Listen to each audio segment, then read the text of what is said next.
Você provavelmente já ouviu essa história repugnante de Hollywood.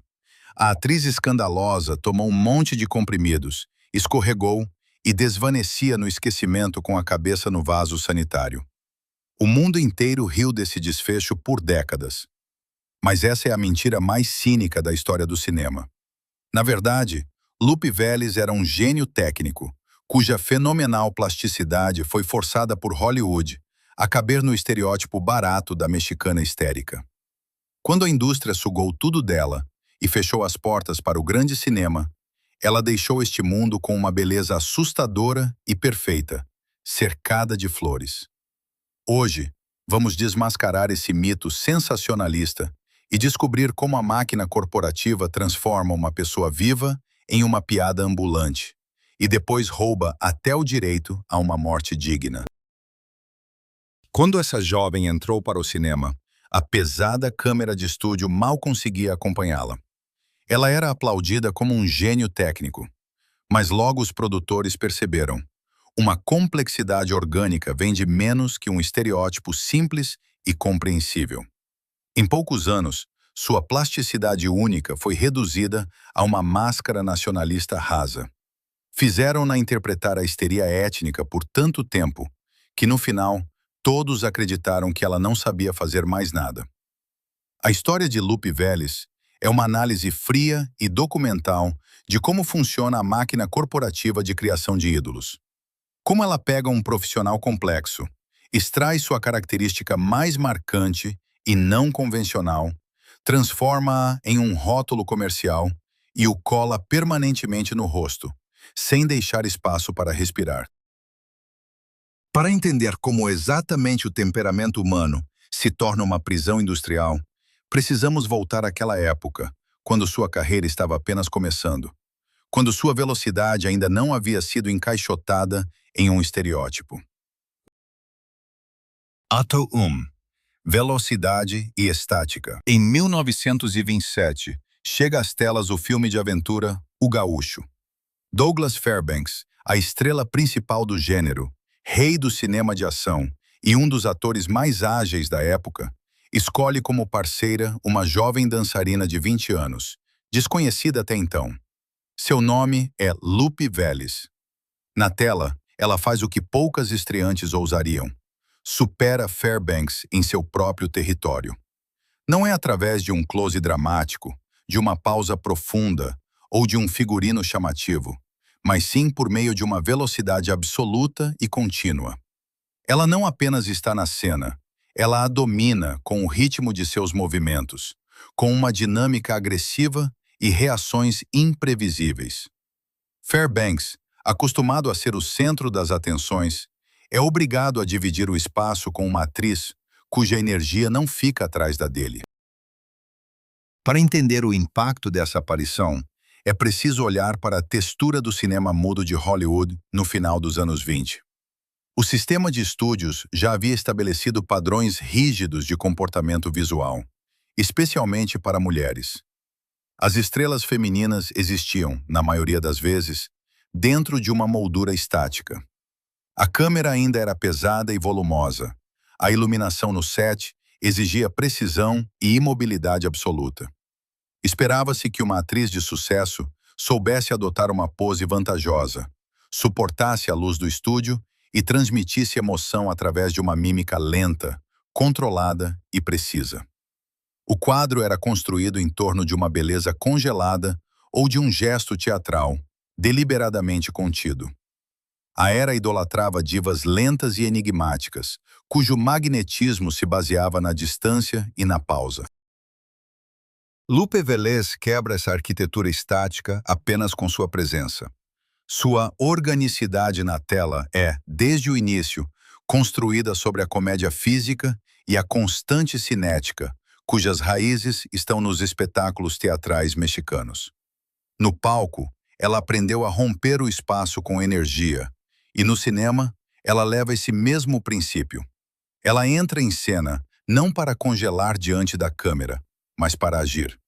A rápida mudança de estados, as viradas bruscas, o riso aberto, os saltos impulsivos, tudo isso cria na tela uma densidade de vida fundamentalmente diferente. A câmera é forçada a capturá-la, a mover-se com ela, a submeter-se ao seu ritmo irregular, tornando as cenas com sua participação inusitadamente dinâmicas e quase documentais em termos de espontaneidade. Além disso, Vélez invade um espaço que, nos anos 20, era considerado exclusivamente masculino. Quedas, acrobacias, lutas ativas e humor físico agressivo eram prerrogativas dos comediantes homens.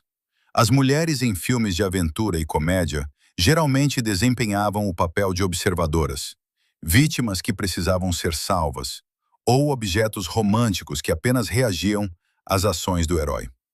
Lupe Vélez recusa-se a ser um objeto passivo. Em seus primeiros papéis, ela mesma inicia o movimento. Ela resiste. Ela ataca. Essa autonomia corporal tornava sua imagem perigosa, mas incrivelmente atraente para o público. A indústria olha para essa plasticidade com um sentimento duplo, com medo do caos incontrolável e com um enorme desejo comercial. Hollywood do final dos anos 20 desesperadamente precisava de energia.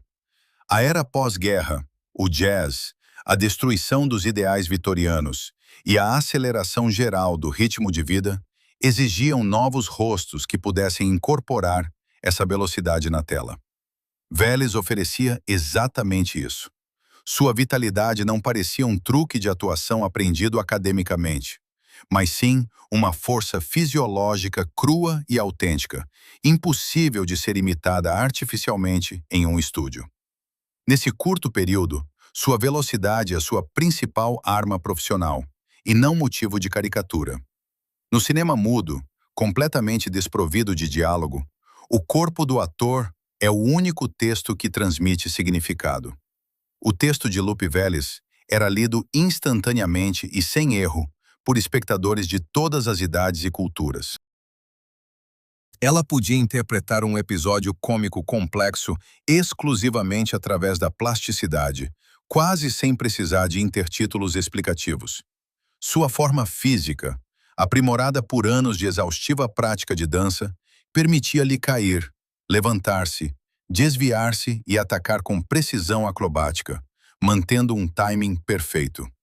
Essa liberdade corporal absoluta a torna uma das primeiras atrizes latino-americanas a alcançar uma posição realmente notável e independente na rígida hierarquia dos estúdios. Antes de sua aparição, os papéis exóticos frequentemente se resumiam a imagens de mulheres vamp misteriosas, lânguidas e essencialmente imóveis, ou vítimas trágicas das circunstâncias. Vélez destrói esse estereótipo lento. Ela prova na prática que uma atriz de origem latino-americana pode ser não apenas um pano de fundo exótico ou um elemento decorativo, mas a principal força motriz da trama, uma fonte de puro humor cômico e aventura. Os espectadores e críticos dos primeiros filmes aplaudem essa energia.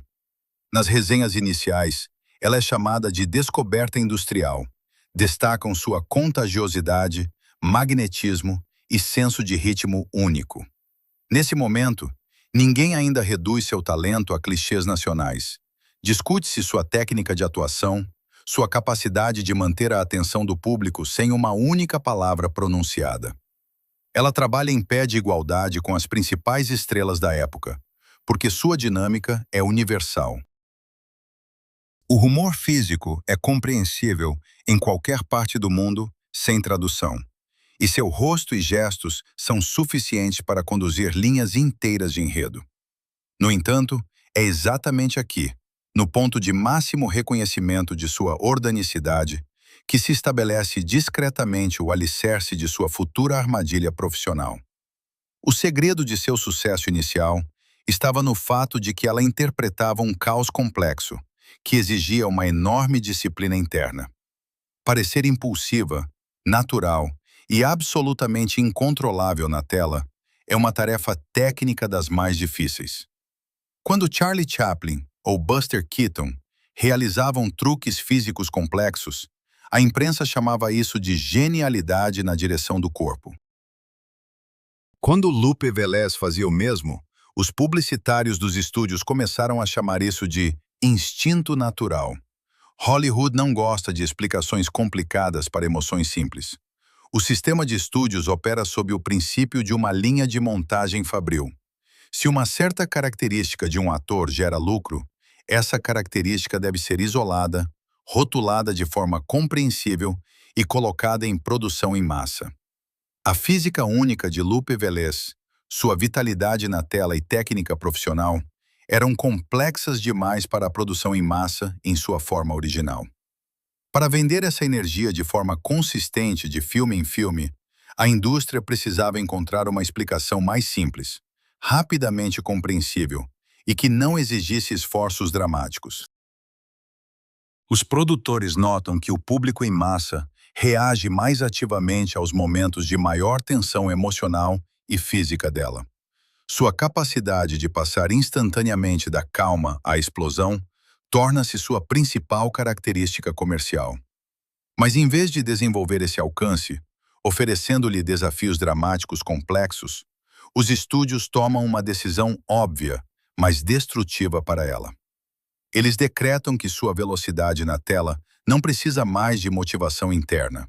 Se o público compra ingressos para ver explosões de energia, então a heroína deve explodir por qualquer motivo, independentemente da lógica do roteiro. O que inicialmente era uma ferramenta sutil, uma forma perfeita de existência na tela do cinema mudo, começa a se tornar um fim em si mesmo. Seu brilho natural gradualmente se separa de sua habilidade profissional aos olhos daqueles que decidem sobre o elenco. Hollywood estava prestes a realizar seu truque industrial habitual: pegar uma característica autêntica e viva de uma pessoa e transformá-la em um rótulo plano. A energia de Lupe Velez estava prestes a ser embalada em uma moldura rígida, que explicaria seu comportamento na tela não por seu talento, mas exclusivamente por sua origem. O tempo do grande cinema mudo estava inevitavelmente chegando ao fim. A era do som estava se aproximando, e o sistema tinha apenas um passo a dar para substituir definitivamente a física única por um estereótipo conveniente, alto e vendável. Ato 2. Etnicidade como mercadoria. Em 1929, a indústria do entretenimento enfrenta a crise mais dura e impiedosa de sua breve história: a chegada do cinema sonoro.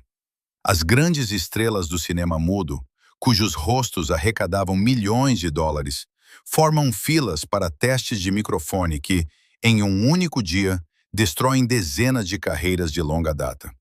A câmera agora está trancada em uma cabine à prova de som, e no set de filmagem, a aparelhagem domina, capturando os menores defeitos de fala. Lupe Velez, já reconhecida como uma mestra virtuosa da comédia física, se posiciona diante do gravador para as filmagens de Rosa de Tigre. Das caixas de som nos escritórios dos produtores, ecoa sua voz, profunda, alta, com um forte e inconfundível sotaque mexicano. Para a esmagadora maioria de seus colegas europeus, como Pola Negri ou Emil Jennings, essa característica vocal significava a rescisão imediata dos contratos e uma passagem de volta para casa. Os chefões dos estúdios temiam o sotaque estrangeiro, acreditando que o público americano, com o advento do som, desejaria ouvir apenas um inglês puro e teatral, sem misturas. O microfone mudou radicalmente e para sempre as regras do jogo cinematográfico. Na era do cinema mudo, a nacionalidade de Lupe Velez era apenas um toque visual, uma cor exótica que não limitava seus papéis. Seu corpo falava a linguagem universal da comédia física, compreensível sem tradução em qualquer país do mundo. As legendas, os intertítulos, eram escritos em inglês impecável, igualando todos os atores perante o público. O som, no entanto, introduziu instantaneamente um marcador linguístico rígido. O sotaque imediatamente revelava sua origem, colocando-a em um nicho geográfico e social específico. O que antes era apenas parte de sua imagem visual dinâmica, agora soava em cada fala, quebrando a ilusão de neutralidade e universalidade de seus personagens. No entanto, os produtores da Warner Brothers e depois de outras grandes corporações de Hollywood, ao avaliarem os resultados dos primeiros filmes sonoros com sua participação, tomam uma decisão paradoxal e cínica. Em vez de enviar a atriz para cursos de dicção para suavizar sua fala, como faziam com outros, eles decidem tornar essa característica fonética o elemento central de sua nova imagem na tela. Os marqueteiros de Hollywood rapidamente percebem. No mundo de vozes uniformes e academicamente sonoras do início do cinema falado, o inglês áspero e quebrado de Lupe Velez pode se tornar uma ferramenta de venda brilhante. O que para a indústria era um defeito técnico, para ela foi decidido transformar em um produto exclusivo. A indústria dos anos 30 abordava a questão da etnicidade de forma estritamente utilitária e impiedosa. A verdadeira identidade cultural não interessava aos estúdios como objeto de estudo. Era vista exclusivamente como um conjunto de especiarias exóticas e vibrantes para atrair o público em massa. O complexo e multifacetado pano de fundo latino-americano não era necessário para a distribuição, assim como não eram necessárias as histórias reais dos imigrantes. Hollywood exigia uma fórmula compreensível e rapidamente reconhecível, que pudesse ser impressa nos cartazes. E essa fórmula foi imediatamente sintetizada. Linguagem quebrada, mais volume de voz constantemente elevado, mais gesticulação agressiva, igual a temperamento quente do sul. Os roteiristas recebem instruções claras e inequívocas para adaptar os textos a esse novo padrão de estúdio. As falas de Velez são intencionalmente simplificadas ao nível de gritos cotidianos. Erros gramaticais e pronúncias incorretas são escritos diretamente nos roteiros como um elemento cômico obrigatório, substituindo a complexa dramaturgia física.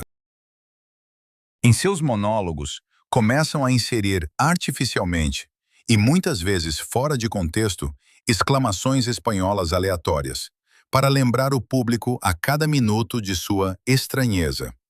Seu real domínio do inglês, que inevitavelmente melhorava com o tempo devido à vida nos Estados Unidos, é deliberadamente sabotado no set de filmagem. Os diretores repetidamente exigem que ela fale pior, de forma mais áspera e caricata do que ela poderia. Como resultado dessa construção de estúdio em múltiplos níveis, ocorre uma substituição fundamental de causa e efeito. A vitalidade e a rapidez de Lupe Velez na tela, que no cinema mudo eram justamente percebidas pelos críticos como uma manifestação de alto domínio da atuação, timing perfeito e controle técnico, agora recebem uma nova explicação, extremamente simplista. A indústria começa a apresentar sua cinética não como uma habilidade profissional consciente, mas como um chamado incontrolável do sangue. Seu trabalho virtuoso em cena é atribuído à natureza selvagem mexicana. A técnica de atuação é desvalorizada publicamente, cedendo lugar ao estereótipo biológico. Esse mecanismo de produção em massa, lançado gradualmente, mas de forma irreversível, priva a atriz de flexibilidade profissional e do direito ao desenvolvimento. Nos filmes mudos dos anos 20, ela podia interpretar garotas da alta sociedade francesa, heroínas românticas ou aventureiras de origem indefinidamente exótica. A plasticidade permitia que ela fosse diversa. Com a chegada do som e a imposição industrial do sotaque, sua geografia se restringiu a um único ponto específico no mapa. Ela não era mais apenas uma atriz talentosa de perfil amplo. Ela se tornou exclusivamente e para sempre mexicana. A nacionalidade se transformou em seu único gênero cinematográfico permitido, além do qual o sistema de estúdio proibia estritamente que ela saísse. Neste momento, nasce a principal contradição profissional de sua carreira. Lupe Velez possuía uma enorme ambição natural. Ela se via ao lado das principais estrelas dramáticas da época e buscava material que lhe permitisse explorar a profundidade psicológica. Mas Hollywood dos anos 30 categoricamente não sabia e não queria lidar com a complexidade latino-americana. Para os produtores, qualquer tentativa de adicionar nuances, tornar a heroína mais contida, reflexiva ou trágica, significava o risco de perder o público fiel. A complexidade não vendia. Apenas a excentricidade vendia. Toda vez que Velez tentava oferecer ao diretor um desenho mais sutil do papel, pediam-lhe para voltar ao modelo testado, falar mais alto, gesticular mais amplamente e entregar a porção esperada de loucura étnica. A percepção do público também é submetida a uma correção agressiva. O público é deliberadamente ensinado a rir, não do que o personagem de Lupe Velez faz na tela, mas de como ela faz isso de forma ridícula e barulhenta com a voz. Se antes o objeto do humor era a comédia situacional brilhantemente construída e o domínio do espaço, agora o principal gag cômico se torna sua incapacidade de pronunciar corretamente e calmamente uma frase em inglês nos momentos de raiva.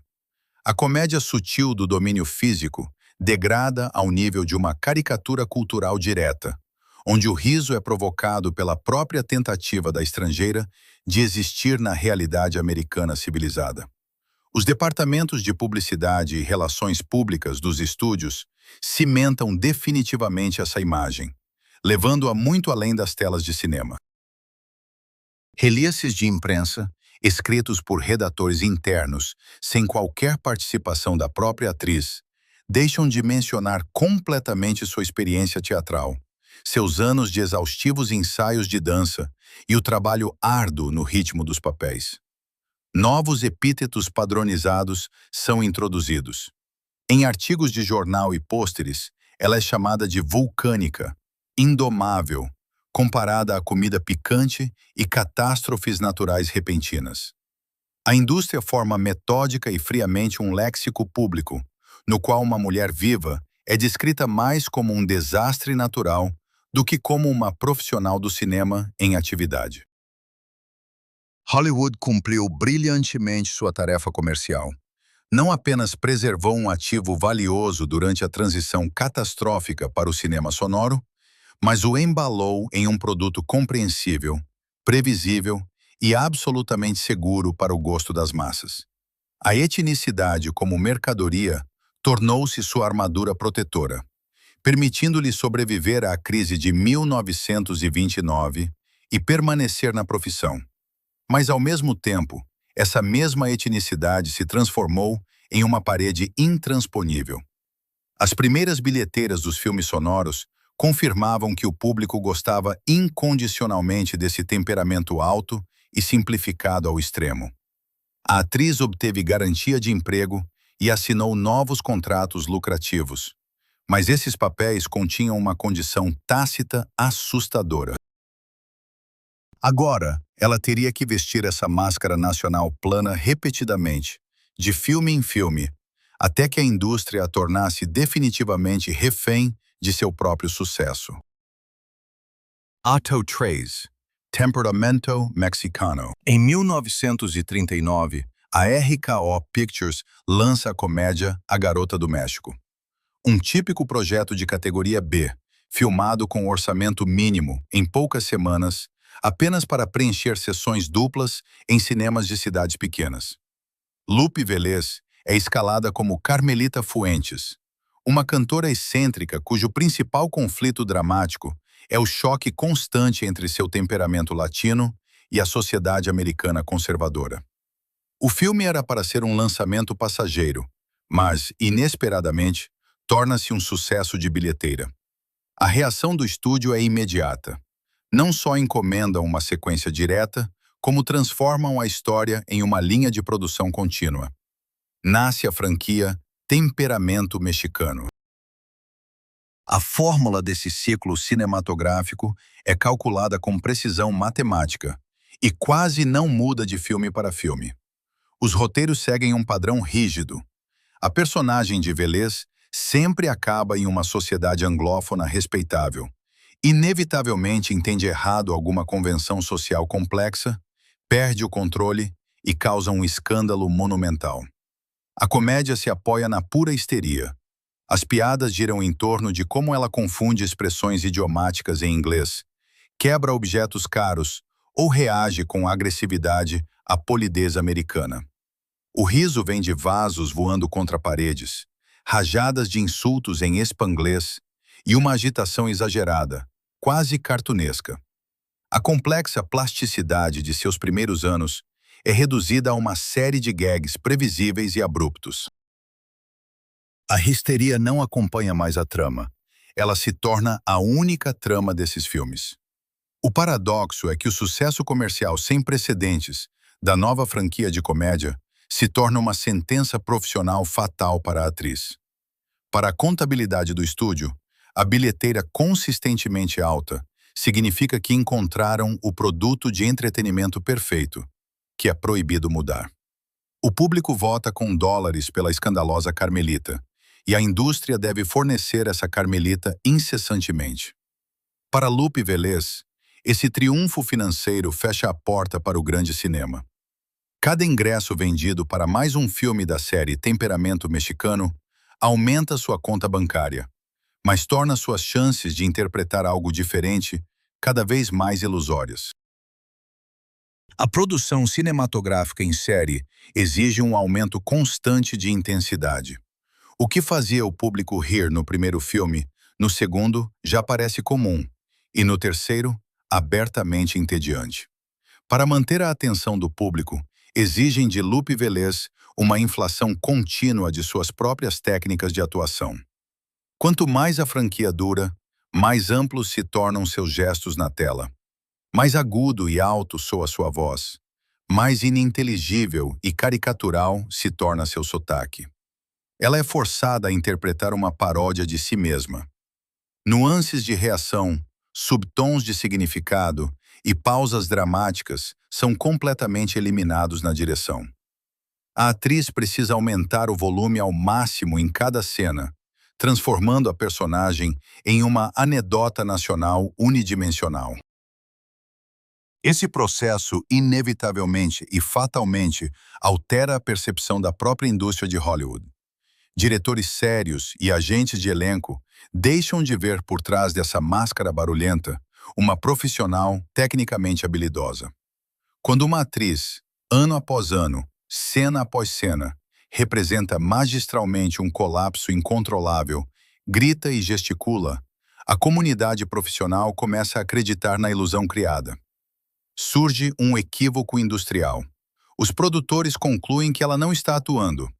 Eles chegam à conclusão de que Velez simplesmente é ligada diante da câmera, e ela exibe uma emoção natural e visceral. Quanto mais alto e convincente ela interpretava o caos cômico, menos a viam como uma atriz dramática. Diretores de projetos prestigiados nem consideram seu nome. Por que convidar para um papel psicológico complexo alguém cujo maior feito profissional é quebrar pratos de forma engraçada? Esse confronto revela a limitação fundamental do cinema americano dos anos 30. A ambição natural de Lupe Velez exigia uma saída. Ela entendia perfeitamente a técnica da profissão, conhecia suas capacidades e desesperadamente queria material complexo e multifacetado. Mas o sistema de estúdios da época não oferecia alternativas. A matriz hollywoodiana dos anos 30 era rigidamente segmentada por etnia. Nos arquivos dos grandes estúdios, simplesmente não havia roteiros onde uma mulher latino-americana pudesse ser uma heroína reflexiva, trágica ou mesmo apenas comum, com problemas humanos. Hollywood sabia trabalhar ou com a norma branca absoluta, ou com a caricatura exótica. Se a atriz se recusasse a ser uma caricatura, o sistema não tinha nada a oferecer em troca. Assim, ao seu redor, fecha-se a clássica armadilha de tipo hollywoodiana, sem saída prevista. Recusar-se a filmar na série Temperamento Mexicano significava quebrar um contrato rígido de estúdio, enfrentar enormes multas judiciais, entrar em listas negras não oficiais e perder para sempre o trabalho no cinema.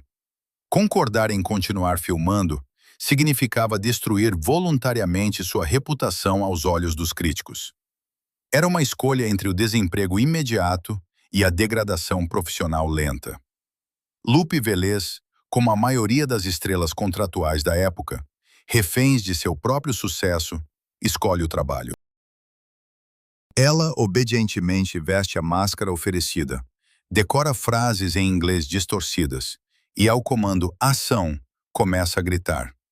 Neste estágio, ocorre o mais perigoso para um ator: o apagamento das fronteiras entre o personagem inventado e o intérprete real. Os departamentos de marketing não se preocupam mais em vender a trama de um filme específico.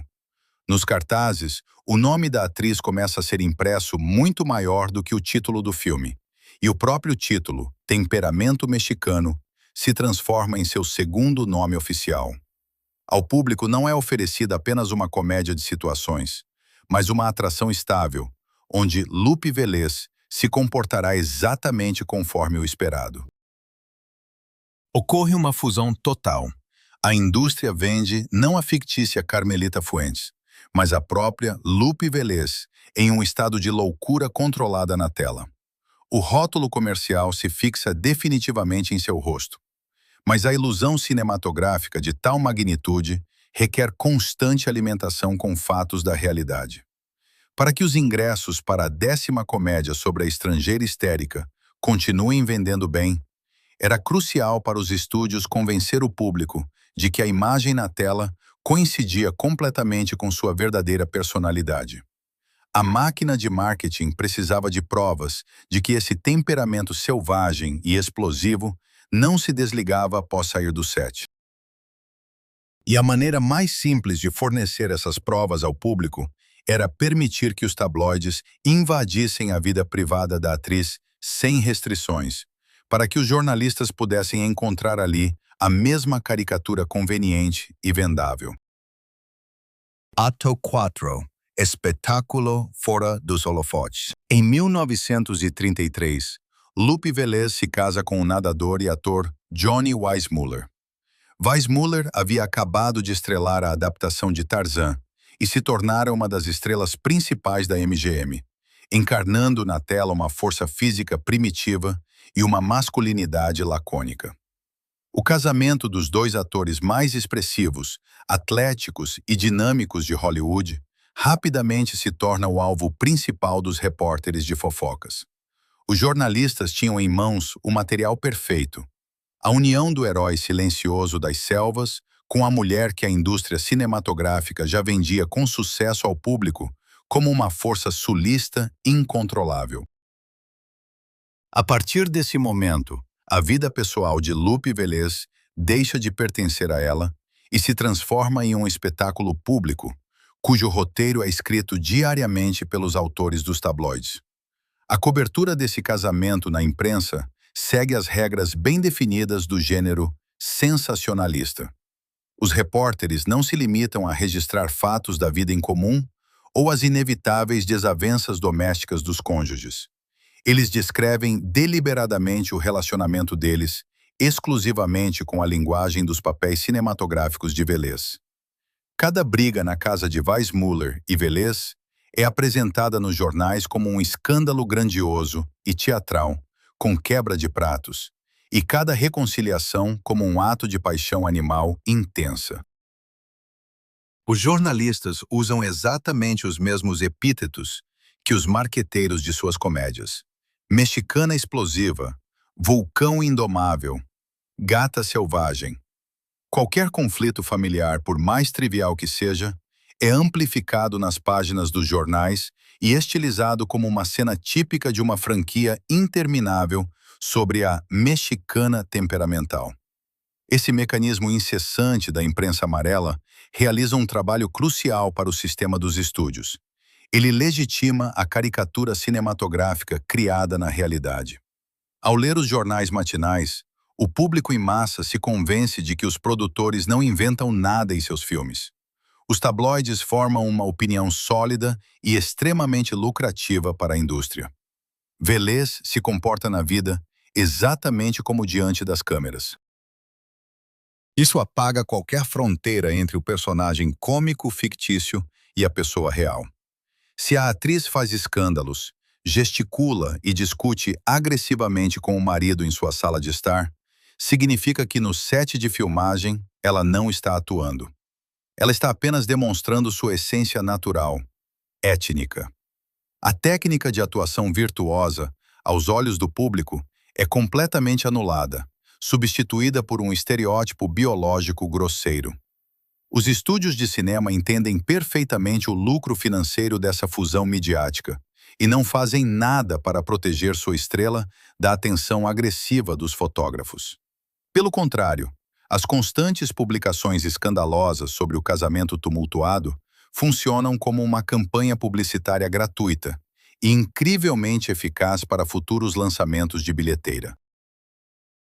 Para a imagem de Weissmuller, o status de homem estoico, capaz de suportar a vida com uma latina selvagem, apenas reforça seu papel bruto de conquistador da natureza. Para a imagem pública de Velez, esses artigos servem como cimento armado, que a fixa permanentemente no nicho da excentricidade étnica.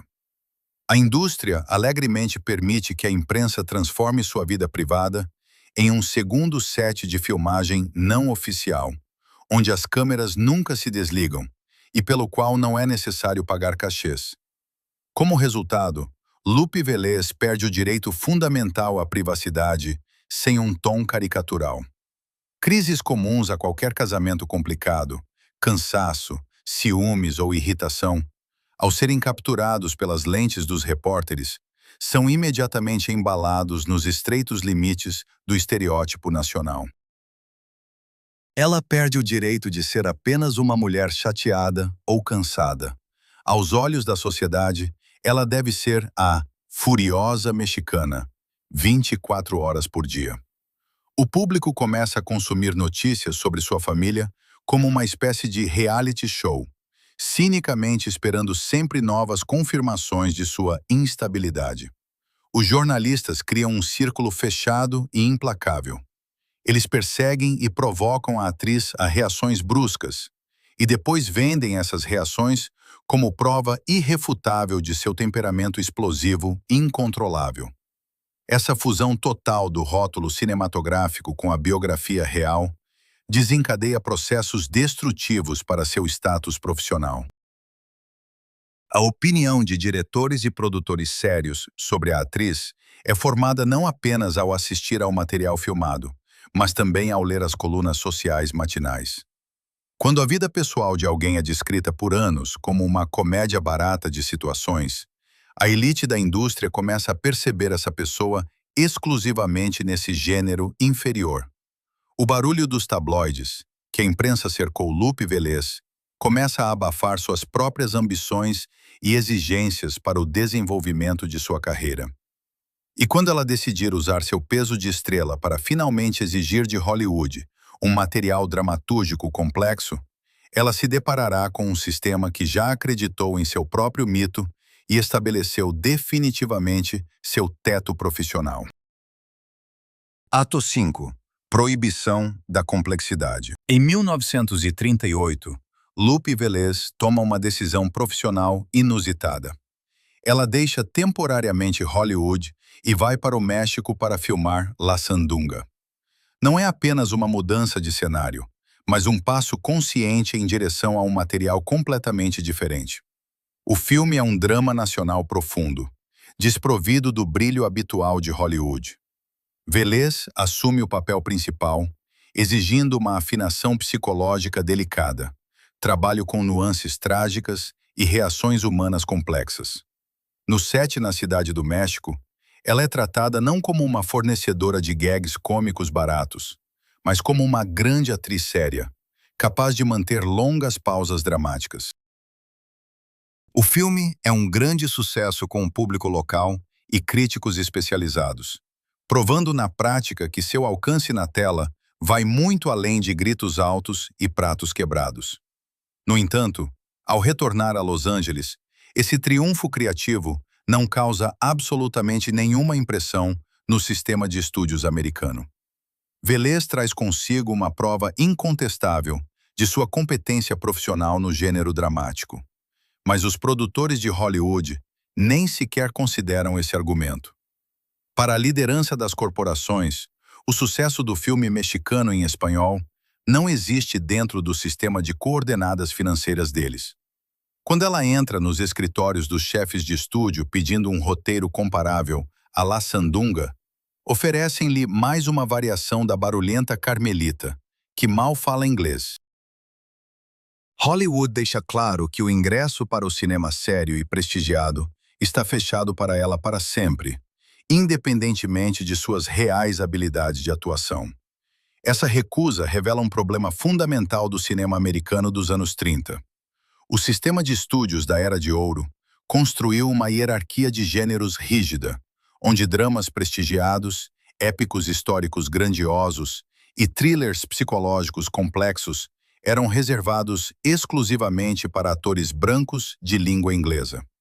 Se estrelas como Bette Davis ou Katharine Hepburn podiam travar guerras contratuais de anos com a liderança dos estúdios, recusando papéis secundários e eventualmente conseguindo material de qualidade, para uma atriz de origem latino-americana, esse caminho estava sistematicamente fechado. Nos departamentos de roteiro das maiores empresas, simplesmente não existiam papéis complexos e não estereotipados escritos para mulheres com um acento estrangeiro marcante. A matriz de papéis para latino-americanos nesse período se resumia a duas funções primitivas, aprovadas pelo Código de Produção. A primeira é a sedutora perigosa e traiçoeira, um pano de fundo exótico para o protagonista branco, frequentemente morrendo no final. A segunda é a empregada cômica ou estrangeira caricata, cujo desconhecimento das regras sociais americanas gera humor situacional contínuo.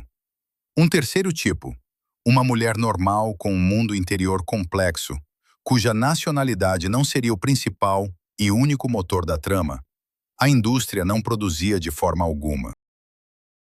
Lupe Velez, com sua base técnica e ambição natural, via claramente esse vazio de roteiro, mas se deparava com uma parede que não podia ser quebrada. Além disso, o sistema aplicava um mecanismo específico de casting quando se tratava de filmes de grande orçamento com cenários exóticos. Se um filme prestigiado exigia a presença de uma heroína estrangeira complexa, os estúdios preferiam contratar americanas brancas ou europeias, escurecendo artificialmente sua pele com maquiagem. Essa prática garantia aos produtores que, após as filmagens, a atriz poderia tranquilamente retornar ao seu habitual papel dramático, e o público conservador não sentiria desconforto. Uma verdadeira latino-americana com uma plasticidade autêntica parecia à indústria um investimento arriscado demais para um drama de categoria A. Sua autenticidade, paradoxalmente, a tornava inadequada para o cinema sério. Velez tenta usar seu enorme status de estrela de bilheteira como alavanca para pressionar a liderança. Em Hollywood, existia uma prática não oficial de troca. O ator concorda em participar de 2 filmes comerciais medianos do estúdio, para então ter o direito a um projeto para a alma, com um roteiro complexo. Ela oferece essa proposta aos produtores, esperando converter milhões de ingressos vendidos da franquia Mexican Spitfire, na oportunidade de interpretar um verdadeiro papel dramático. Mas as leis da distribuição cinematográfica dos anos 30 agem contra ela. Distribuidores em cinemas provinciais americanos enviam relatórios comerciais claros para os estúdios. O público do meio-oeste paga para rir da estrangeira selvagem. Qualquer tentativa de mostrá-la refletindo ou sofrendo inevitavelmente derrubaria as vendas de ingressos. A viabilidade econômica torna-se para ela a barreira mais confiável e intransponível. Analistas de estúdio provam matematicamente que sua complexidade é absolutamente não rentável.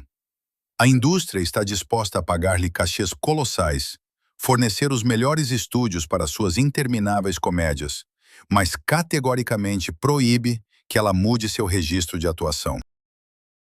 Surge uma armadilha profissional cruel. Ela é uma das mulheres mais reconhecíveis e comercialmente bem-sucedidas na indústria mundial do entretenimento, mas tem zero controle criativo sobre sua própria carreira.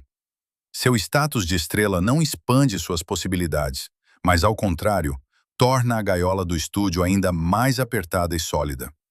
Esse confronto entre ambições profissionais, pessoais e padrões industriais intransponíveis gera uma crise sistêmica pesada. Velez percebe na prática que a mesma energia vital que inicialmente lhe permitiu invadir o cinema mudo e conquistar o público, agora é friamente usada pelo sistema para sua própria supressão. Para permanecer na profissão e não violar contratos, ela é forçada a trair diariamente suas próprias habilidades de atuação. Diretores no set metodicamente interrompem qualquer tentativa dela de interpretar uma cena de forma mais sutil ou calma. A palavra ação significa para ela a necessidade de se transformar instantaneamente em uma função caricatural, barulhenta e plana. Não exigem mais dela uma atuação consciente. A indústria precisa apenas de uma transmissão contínua de uma única emoção no volume máximo. A proibição da complexidade não é apenas um contratempo temporário, mas uma sentença definitiva para seu desenvolvimento no cinema americano. O sistema fixa claramente que Hollywood nunca a reconhecerá como igual às atrizes dramáticas, cujos nomes estão associados ao cânone do cinema. Ela pode existir apenas como uma atração lucrativa e padronizada, servindo estereótipos étnicos da maioria. Continuando a cumprir obedientemente seus contratos e entregando na tela porções estritamente regulamentadas de histeria, ela inicia o processo de seu próprio esgotamento profissional. Forçada, ano após ano, de filme em filme, a manter essa imagem artificial e de alta voltagem em um ambiente de produção implacável, a atriz inevitavelmente se aproxima do limite, além do qual começa o esgotamento físico e de significado total. Ato 6. O cansaço da máscara. Em 1943, a RKO Pictures lança o abençoado evento da impulsividade mexicana, já a sétima parte de uma franquia cômica interminável. A reação do público e dos críticos a esse lançamento é radicalmente diferente do entusiasmo do final dos anos 30. As bilheteiras começam a cair sem parar, e nas críticas de revistas, a palavra cansaço aparece com frequência. Na tela, acontece exatamente o mesmo que nos 6 filmes anteriores. Lupe Vélez grita, destrói o inglês, faz escândalos e ataca fisicamente seus parceiros de cena. Mas o que 5 anos atrás era visto como uma tempestade cômica refrescante e garantia lucro para o estúdio, agora parece uma rotina mecânica e profundamente forçada. Os departamentos de roteiro, no início dos anos 40, param de trabalhar no desenvolvimento dos personagens, transformando a franquia em um carimbo de fábrica. Eles apenas embaralham preguiçosamente as mesmas piadas desgastadas, mudando os cenários, mas deixando a estrutura intocada. Para manter a atenção do público, os diretores são pressionados a aumentar constantemente o grau de loucura. Isso força a atriz a parodiar a si mesma. Seu sotaque na tela é artificialmente carregado até se tornar completamente ininteligível, e seus gestos são tão exagerados que perdem qualquer conexão com a plasticidade humana natural. A imagem da estrangeira selvagem se desgasta, transformando-se em uma sombra grotesca e grosseira de seus primeiros trabalhos físicos verdadeiramente virtuosos da era do cinema mudo. Manter esse fogo artificial na tela exige um esforço colossal e cada vez mais extenuante. Uma coisa é transmitir energia cinética incontrolável, pular sobre mesas e realizar acrobacias aos 20 anos. E outra completamente diferente é sustentar uma histeria corporal contínua quando você já passou dos 30. O cronograma de filmagens dos filmes de categoria B era implacável. Os filmes eram feitos em poucas semanas, com o mínimo de tomadas, o que não deixava tempo para recuperação. A atriz era obrigada a extrair de si mesma emoções agressivas diariamente, no volume máximo, sob o comando do diretor. O cansaço profissional de ter que vestir a mesma máscara sufocante todos os dias se acumula, transformando o trabalho de um processo criativo em uma tarefa física extenuante. Paralelamente a esse processo de esgotamento interno, Hollywood também muda rapidamente. Os anos 40 chegam, os Estados Unidos entram na Segunda Guerra Mundial e a demanda do público sofre uma transformação radical. Os cinemas são preenchidos com filmes noir sombrios, dramas patrióticos sérios e comédias românticas sofisticadas de um novo tipo, com diálogos rápidos, intelectuais e paradoxais. Nesta nova realidade cinematográfica, muito mais cínica e adulta, não há espaço para a mexicana caricatural e direta. A indústria se adapta aos novos padrões de complexidade e a franquia sobre impulsividade mexicana começa a parecer uma relíquia vergonhosa e deslocada de uma década passada mais ingênua. Para Lupe Vélez, surge uma situação profissional completamente sem saída. Por um lado, o público perde interesse em seu único papel permitido, e o estúdio percebe que é hora de encerrar a série. Por outro lado, a transição para novos gêneros relevantes está completamente bloqueada para ela. Ao longo dos anos, a máquina de marketing de Hollywood fundiu seu nome tão fortemente com a imagem de uma mulher escandalosa e comicamente ignorante que nenhum produtor da nova geração sequer pensa em convidá-la para projetos sérios. Sua reputação profissional é completamente destruída pelo próprio sucesso comercial imposto pelo estúdio. Quando um ator vive por anos isolado dentro de um gueto cômico estreito, o sistema esquece que ele é capaz de algo diferente. Hollywood espremeu toda a energia natural de Lupe Vélez, que pôde vender rápida e lucrativamente, transformou a energia viva em um rótulo plano. E quando a demanda pelo rótulo caiu, simplesmente se preparou para parar a linha de produção. Sem a rotina de trabalho salvadora e sem perspectivas, ela se vê no vazio, sozinha com o mito público que tabloides e agentes de imprensa construíram ao seu redor todos esses anos. E em breve, esse mecanismo impiedoso do sensacionalismo funcionará pela última vez, substituindo para sempre a verdadeira tragédia humana por um clichê de jornal familiar. Ato 7. O último estereótipo. No dia 13 de dezembro de 1944, a polícia atende a um chamado em uma mansão na Rodeo Drive, no elegante bairro de Beverly Hills. No espaçoso quarto, encontram o corpo de Lupe Vélez, de 36 anos. A perícia confirma uma dose fatal do sedativo Seconal. A cena parece proposital, quase cinematográfica. A atriz está vestida com um impecável pijama de seda, cabelo meticulosamente arrumado, o quarto literalmente inundado de flores encomendadas com antecedência, e na mesa de cabeceira, um bilhete de despedida curto, endereçado ao seu parceiro, o ator iniciante Harold Raymond. Esse final representa um ato de controle total sobre seu corpo e o espaço ao redor. Uma saída precisa, silenciosa, dirigida, que contradiz radicalmente todo o caos barulhento que ela transmitiu nas telas de Hollywood nos últimos 15 anos. Mas a imprensa americana se recusa a notar esse silêncio estático e assustador.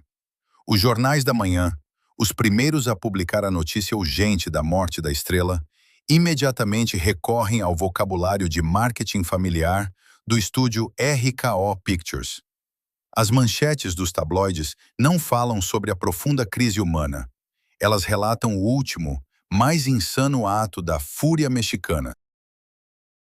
Os jornalistas embalam o suicídio em uma narrativa familiar e facilmente vendável. Paixão sulista incontrolável, temperamento explosivo, decisão impulsiva por mais uma desilusão amorosa. A tragédia é instantaneamente reduzida a um enredo simplificado de tabloide. Os tabloides explicam sua morte com os mesmos clichês que os departamentos de publicidade usaram por anos para vender ingressos para suas comédias em série. Por trás dessa fachada artificial de jornal, esconde-se intencionalmente a complexa e sem saída realidade profissional e social da atriz no início dos anos 40. Em 1944, a franquia de comédia que a sustentou por anos esgotou-se completamente e foi encerrada pelo estúdio. As tentativas de encontrar financiamento independente para novas produções ou conseguir papéis dramáticos sérios nos palcos de Nova York não tiveram sucesso, pois os agentes de elenco se recusavam a vê-la fora do estereótipo cômico estabelecido. Além disso, documentos médicos indicavam que Velez estava grávida fora do casamento. Na era do rígido Código Hays, que regulava a moral das estrelas de Hollywood, o status de mãe solteira significava automaticamente sanções, rescisão imediata de contratos, proibição da profissão e total isolamento social. Sua decisão de tirar a própria vida não foi uma histeria repentina por ciúmes, mas um confronto frio com uma parede industrial surda, onde não havia mais portas abertas para continuar sua carreira. No entanto, a história sobre a crueldade do sistema de estúdios, o esgotamento de um enorme talento e as regras hipócritas da moral hollywoodiana não é nada vantajosa para a própria máquina corporativa. A indústria cinematográfica apoia silenciosamente, mas ativamente, a versão sensacionalista dos acontecimentos, pois ela fornece aos estúdios um álibi perfeito. Se Lupe Velez se suicidou exclusivamente porque era uma estrangeira selvagem e instável, incapaz de pensar logicamente e lidar com suas próprias emoções, então Hollywood não tem culpa alguma. Os produtores se eximem completamente da responsabilidade por terem extraído dela uma única emoção por anos e bloqueado conscientemente o acesso a material complexo. Aos olhos do público, sua morte não é consequência de um beco sem saída profissional sistêmico, mas apenas uma inevitabilidade genética de seu sangue quente. Esse processo contínuo de substituição da biografia real por um mito caricatural atinge seu ápice grotesco 15 anos após sua morte física. Em 1959, o escritor escandaloso Kenneth Anger publica o livro Hollywood Babylon, uma coleção massiva de fofocas industriais não verificadas. Nele, ele cria uma lenda completamente fictícia, fisiologicamente impossível, mas incrivelmente vívida e humilhante, sobre os últimos minutos de Lupe Velez. Anger escreve friamente que, após tomar o sedativo, a atriz passou mal, correu para o banheiro, escorregou no próprio vômito, caiu de cabeça no vaso sanitário e se afogou. Essa invenção repugnante, que contradiz diretamente os protocolos policiais oficiais e as fotos detalhadas do local do incidente, espalha-se instantaneamente pelo mundo e se torna um fato dominante na cultura pop de massa. O mecanismo do incrível sucesso viral dessa mentira cruel está diretamente ligado ao estereótipo de tela que Hollywood construiu ao seu redor por uma década. O público americano acreditou incondicionalmente na história suja do vaso sanitário, exatamente porque ela se assemelhava, em detalhes de roteiro, a uma típica piada barata da franquia Fúria Mexicana. O público foi treinado por anos a rir de como a heroína de Velez caía, tropeçava, perdia a compostura, destruía interiores e se metia em situações físicas absurdas e humilhantes. Anger não apenas inventou um final ofensivo. Ele, essencialmente, escreveu o último, lógico roteiro póstumo para seu papel cômico estabelecido. Na ótica distorcida da cultura de massa, a atriz excêntrica de comédia grotesca merecia exatamente esse tipo de fim absurdo e ridículo. Como resultado desse mito de múltiplos níveis e anos de duração, a verdadeira mulher é completamente apagada da memória histórica e cinematográfica.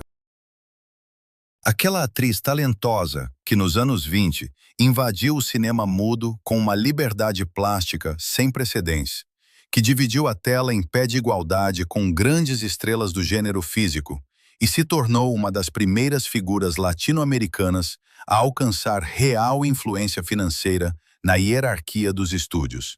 Desaparece para sempre. A lenda urbana e os clichês gritantes dos jornais substituem completamente sua filmografia real. Quando novas gerações de críticos de cinema e espectadores se voltam para a história do cinema dos anos 30, raramente analisam sua cinética única, seu passado de dança e seu brilhante senso de ritmo. Em vez disso, eles alegremente recontam escândalos de antigos tabloides e repetem a falsa história de sua morte. Isso significa a vitória final e incondicional do estereótipo de estúdio sobre a vida e a profissão humanas. Hollywood demonstrou aqui sua capacidade mais assustadora. Não apenas criar uma máscara brilhante e bem vendida, mas torná-la tão total que ela consome a realidade física de uma pessoa, mesmo após seu desaparecimento do mundo. Lupe Velez entrou na indústria cinematográfica americana como uma profissional tecnicamente impecável e complexa, dotada de um raro dom de dominar e controlar o espaço em cena.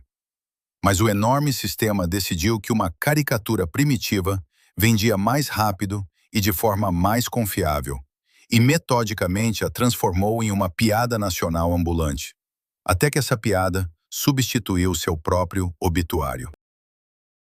Sua trajetória profissional e de vida registra com precisão o nível de cinismo da fábrica de sonhos. Quando a indústria se depara com uma energia viva, incontrolável e autêntica, ela primeiro se encanta, depois encontra uma maneira tecnológica de monetizá-la através de uma simplificação radical. E, por fim, a tranca completamente em uma caixa apertada de estereótipo étnico. A história de Lupe Velez não é uma crônica moralizante de um temperamento selvagem que destruiu uma estrela despreocupada. É um relato seco e documental de como a máquina corporativa facilmente e rotineiramente pega o brilho humano, transforma-o em um rótulo de mercadoria conveniente e plano, e permite que esse rótulo inventado destrua completamente a pessoa. A tragédia de Lupe Velez não reside no fato de ela ter ficado presa a um único papel. O verdadeiro drama se desenrola quando sua morte se transforma no acorde final, perfeitamente calculado, de uma campanha publicitária de estúdio. Hollywood não apenas lhe tirou o direito a uma vida profissional complexa, roubou-lhe o direito à morte. A história real de uma atriz talentosa, quebrada pelo teto de vidro intransponível da indústria, foi instantaneamente apagada. Em seu lugar, restou apenas o mito conveniente de uma estrangeira instável, que a imprensa preservou com cuidado e o público prontamente aceitou como verdade. Nesta história, não há um confronto direto entre uma corporação cruel e uma vítima inocente. Velez era pragmática e ambiciosa, entendia as regras do jogo e concordou em usar a máscara oferecida, na esperança de que, algum dia, acumulasse influência suficiente para retirá-la. Seu erro fatal foi a ilusão de que o sistema permitia essa possibilidade. Se a indústria encontra uma forma de converter a energia humana viva em uma caricatura plana e lucrativa, essa caricatura se fixa ao rosto de forma permanente. E talvez, o mais assustador aqui não seja o cálculo frio dos produtores ou o cinismo dos cronistas sociais, mas a facilidade com que nós mesmos concordamos em acreditar nesse grotesco de tabloide, preferindo a complexidade viva. A máquina de estúdios dos anos 30 e 40 sabia trabalhar com etnicidade de diferentes maneiras. Ela triturava não apenas aqueles que forçava a exagerar seu sotaque, mas também aqueles a quem ordenava que o eliminassem completamente. Sobre como a dançarina Margarita Cansino foi forçada a destruir fisicamente seu passado para se transformar no frio mito americano chamado Rita Hayworth, eu conto no próximo vídeo.